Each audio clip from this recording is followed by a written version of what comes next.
This is the series where you get to visit the world's most violent criminals in the world's most dangerous cities.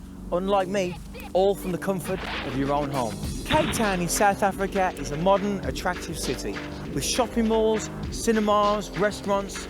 But if you scratch the surface, it's a breeding ground for violence and aggression. There are well over 200 active gangs in South Africa, but only one gang sets itself above the rest, and they're naughty, very, very naughty. They are the Hard Livings. On tonight's show, gang warfare. Cape Town's Mr. Big murdered by the anti-gang brigade. Justice, gang style. But first, the new Wild West.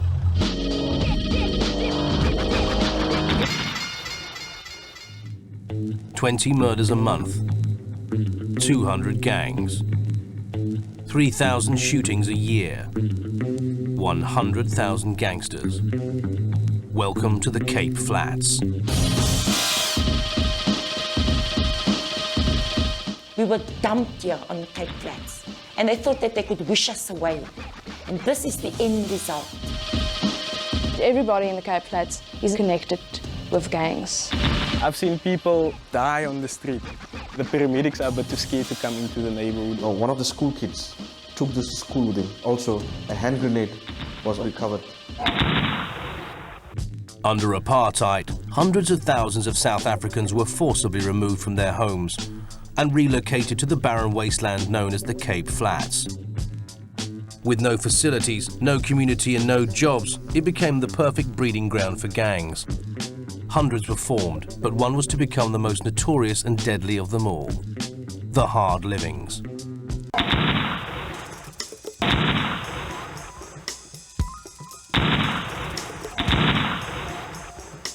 If they didn't like you, you couldn't come home.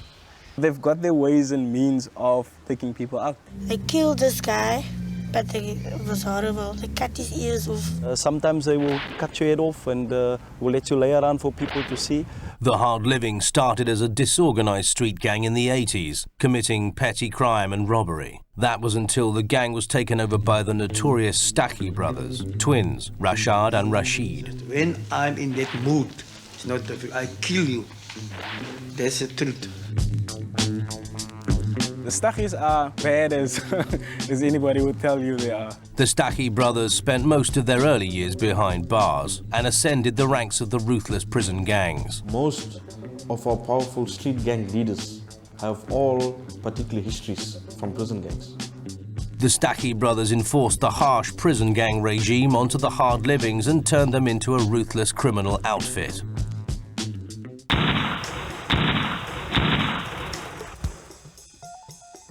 The Staggies are very dangerous because they can use their minds. They were speaking about what makes a good hard living, and they said somebody that knows when to shoot and who to shoot. They knew they needed the support of the local community to continue their criminal activities unabated. So they built up a Robin Hood image in the hard living stronghold of Manenberg. They've got money, they've got nothing. And now they use me to get the money, and I have to split it with them. A certain parts of Manenberg that basically function due to them providing people with money to pay rent and buying food. They would throw hundreds of thousands of rands out of the window. The one Staggie brother had a yellow Mercedes Benz, and what he'd normally do is, you know, he would throw money out of the car and people would run and grab the money. But the money they put into the community came at a price. The Staggies expected total loyalty to the Hard Livings. In Manenberg, we don't have babies born anymore. We have hard livings born. So they've got kids from fucking infancy being co-opted into gangs. So that kid, once he's born, his whole life has already been set out for him. He's either going to be a drug dealer or a gun runner or whatever. You had members of the community where they lived who defended their actions. And so when the police came to arrest them, you would have people, literally hundreds of people onto the streets, stoning the police that would aim to prevent them from arresting the members. It was not only money that commanded their loyalty, it was also the fear of brutal retribution for anyone who stepped out of line. The question of being able to provide and fear was what held the community ransom. They tied 3 youngsters, very young, 12, 13, 14. They've tied them to a pole and publicly executed them in the view of the communities, just to send the message. The brothers also implemented their own justice on the community. During one of their informal court hearings, a gang member was accused of molesting his sister. He was found guilty by Rashid Staggies and dealt with accordingly.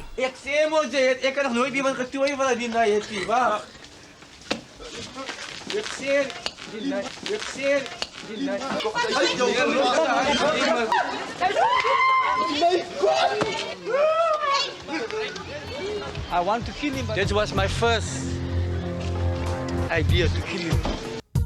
With this reign of fear, the brothers were in total control, and this even included the police. Do you know what? In the gang fights, you know how many police that we have that shoot guns for us? Do you know how many police that we have? Do you know how many police that we have that bring us guns, bring us bullets, everything? I was sitting here one evening and the hard livings were shooting down this road. And the cops pulled up next to them. And the guy walked over to the cops and he said, "You need to go down the street because the guys that we're shooting at are down the street." The cops got in the car, drove down and started shooting at the guys on that side. It came to a stage when the Staggies brothers were above the law. They were seemingly untouchable. The law couldn't prosecute them. But this untouchability was to be one of the brothers' horrific downfall, in some of the most violent scenes ever captured on film.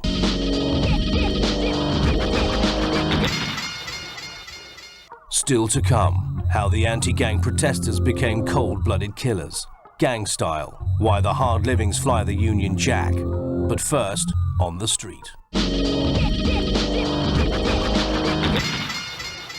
Manenberg has been the centre of some of the worst violence on the Cape Flats. Traditionally a hard-living stronghold, shootings are commonplace as rival gangs attempt to move in on their patch.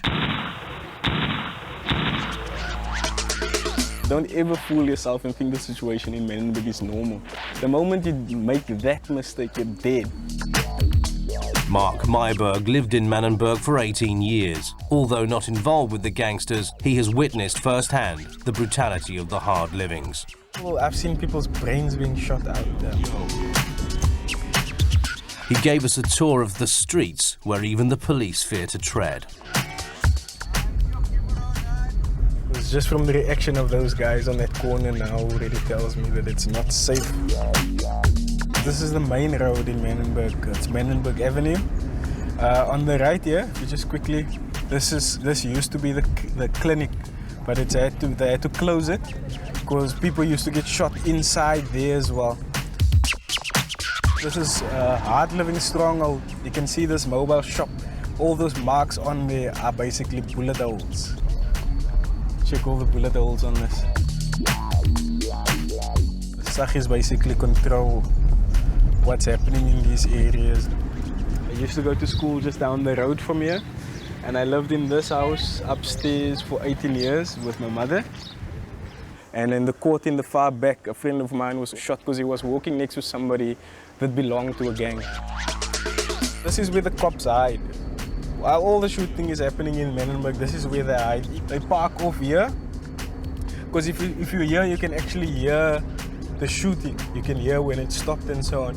And only when it stops do they actually come into Manenberg. They come down this road.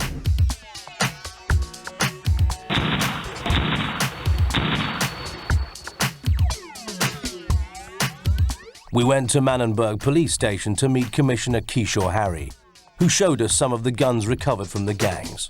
If you see a particular group of gang members walking into a particular territory, you can be guaranteed that they are armed. And these are the firearms probably that they will carry with them. The firearms that we see here are shotguns over there. This is also a protector shotgun. We have here with us hunting rifles. This is a 9mm Z88, old submachine guns, Uzi submachine guns. One of the school kids took this to school with him, the 9mm Beretta pistol and your 38 special revolvers. These firearms are used in violence in the communities where indiscriminate shooting occurs.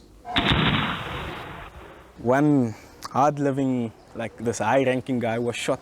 We were expecting a hell of a lot of shit to come down. But what the gangs did before the violence started is they went to the police and they told the cops, look, we're coming back in 30 minutes time. If you're not gone in 30 minutes time, we're gonna bomb the place. In 30 minutes time, there weren't any police in Manenberg. This is the trauma and emergency unit coming up. A few months ago, they had an American in there, and the hard livings found out in which ward he was. They sent somebody in and the person was shot inside the hospital. Now just check the schools, eh? You see the perimeter fencing here, and now if you check next to the building, electric fences around the school itself. I was here 5 years. We were 32 in the class. Of the 32 that matriculated, there's about 7 that are still alive. I don't want to drive down this way again because we've already been seen. So it's going to be sitting ourselves up going down there again. Just check these. These are the shops in Manenberg. This guy got shot behind the police vehicle. Right here right in front of the school, the guy ran out, saw the police, and he actually thought, you could see on his face, there was some kind of relief. And he ran to the cops, and they locked their doors, and he went behind the police van, and was hiding behind the police van. And the guys that came out, they didn't even flinch. They just kept on running towards him. Came behind the cop car and shot him. They shot him dead and kept on walking.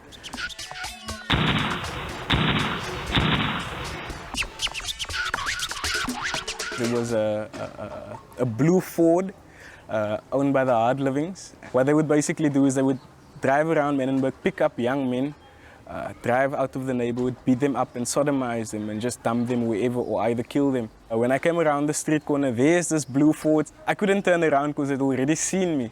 I panicked a bit. I ran up the neighbor's stairs and I hid myself in the dog kennel and the guys came past. What they were basically saying is that if anybody saw me, they had to shoot me. So I stayed there for about half an hour until they left and I came home. I can't really say that I lived in Manenberg. I should rather say that I survived 18 years of Manenberg.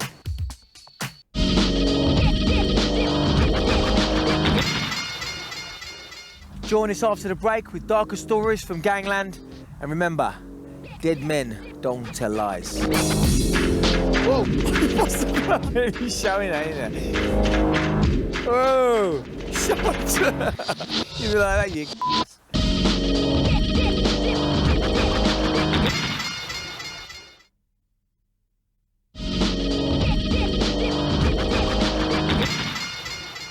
Tonight, we're in Cape Town, mixing with a mob called the Hard Livings. They are instantly recognisable by one very distinctive image, Union Jack.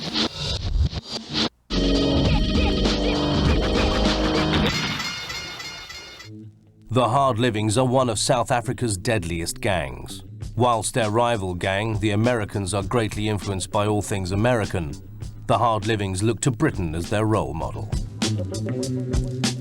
The acceptance of the British flag and the rejection of this apartheid flag. I think that they probably took a British flag because the Americans took an American flag. The crown, the British crown, was very important. Gang membership over the last few decades has been steadily on the increase. They've become bigger since apartheid was destroyed because there is no controlling force. It's going to take the police and the government another 10, 15 years to sort themselves out. Right now, it's a lawless place, and gang members use a variety of methods to denote their affiliation to their gang. One of their best-known signifiers for the Hard Livings is to remove their front teeth. The Hard Living gang remove their teeth, and this is something that's quite menacing as well. It looks like they've got fangs. What's really interesting about this is it changes their speech pattern. So if gang members didn't know each other, if they were coming from different parts of the country, for example, they could normally pick up over the telephone that this person was a member of their gang. And even if they just overheard someone speaking on the street or in a shop or something like that, they would normally be able to pick up that this person probably belonged to their gang.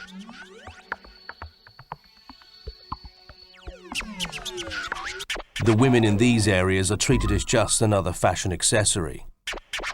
Women are having the same status as the BMW car that parks outside. Women are just part of the trappings of the gang. Girls might not be official gang members, but because they're going out with a gang member, they're very much involved with the gang. So the women have to look very beautiful, very sexy, because they represent the gang. They have to look good for the gang. But on the other hand, they don't want to be so obvious that they attract attention from rival gangs, because this would invariably lead to a fight. Women are portrayed as sex objects, and that is part, and it forms part of the gang culture that we are men, we are the gang, and our women are part of the accessories of the gang.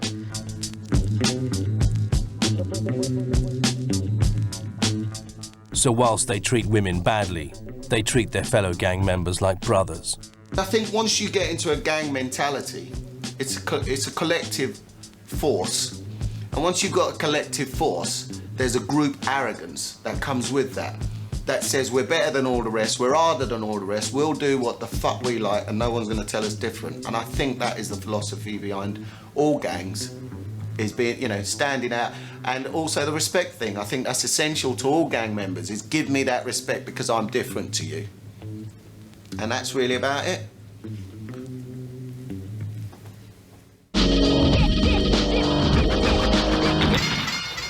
The hard livings had gone from strength to strength. And by 1996, Rashad and Rashid Staggies were almost untouchable. They were making millions through their drug deals and were paying off the police to avoid prosecution. The state wasn't effective when it came to dealing with the gangs. We were in a state of massive gang violence throughout the Cape Flats. I think the state should have done more to tackle the drug dealers and the gangsters. The result was that people got together and formed vigilante organizations. One such vigilante group was known as PAGAD, People Against Gangsterism and Drugs. They moved on the gangs and they gave them ultimatum in mass convoys and so forth. We threatened people to stop their gangster activities and drug dealing. A splinter group of PAGAD was formed known as G-Force. They were made up of hardline extremists who were prepared to do anything to stop the drug dealers. And we are going to defend ourselves by any means necessary.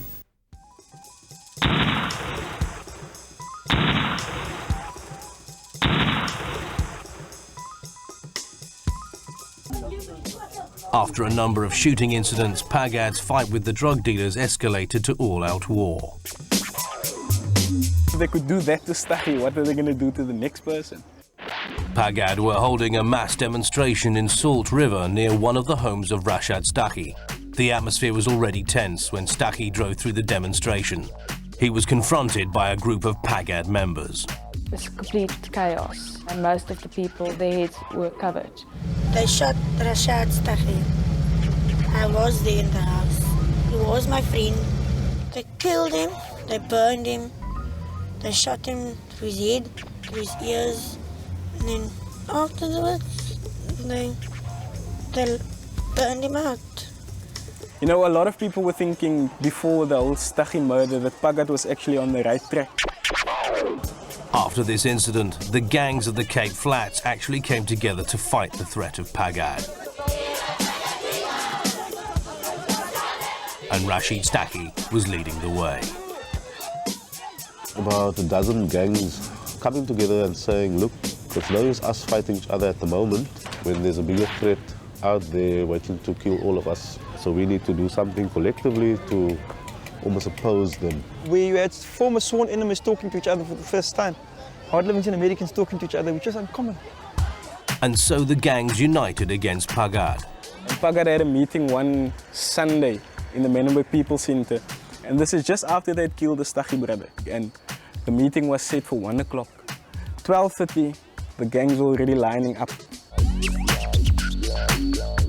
One Staggies brother came with all his guys and they were all standing there and they were police. And here comes a PAGAD convoy. As they walked in, the gang just followed them into the boardroom. They had bats, golf irons, and from where I'm sitting now, I could hear those people screaming. The police didn't do anything. One of the guys that came with the convoy was shot further down in the street. It was mob rule on the Cape. The police were losing control and the weaponry was getting more extreme.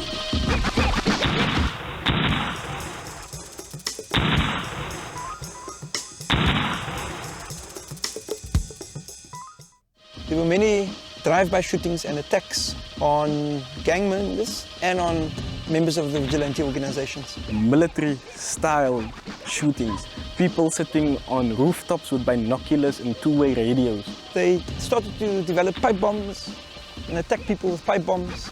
Kids couldn't go to school anymore because there were reports that kids are going to be shot at school. And where people were killed, they were kind of killed in execution style. These terrifying exchanges resulted in 2 years of fear on the Cape.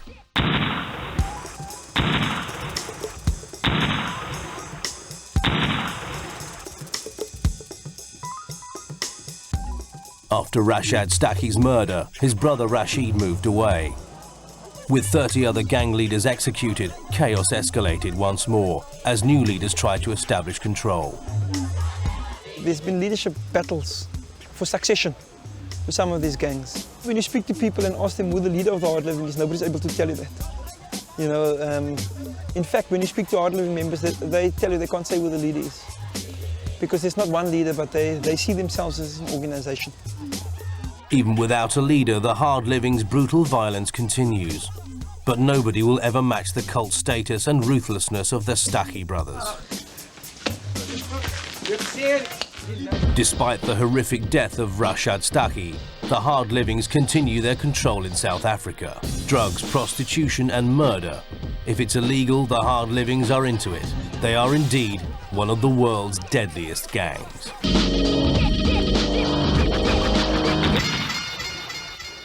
Well, that's all we've got time for on the world's deadliest gangs.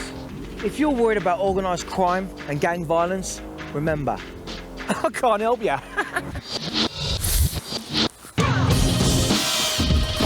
Bank robbery, money, and the most feared of all, or Gangchester. Fucking come on in, eh?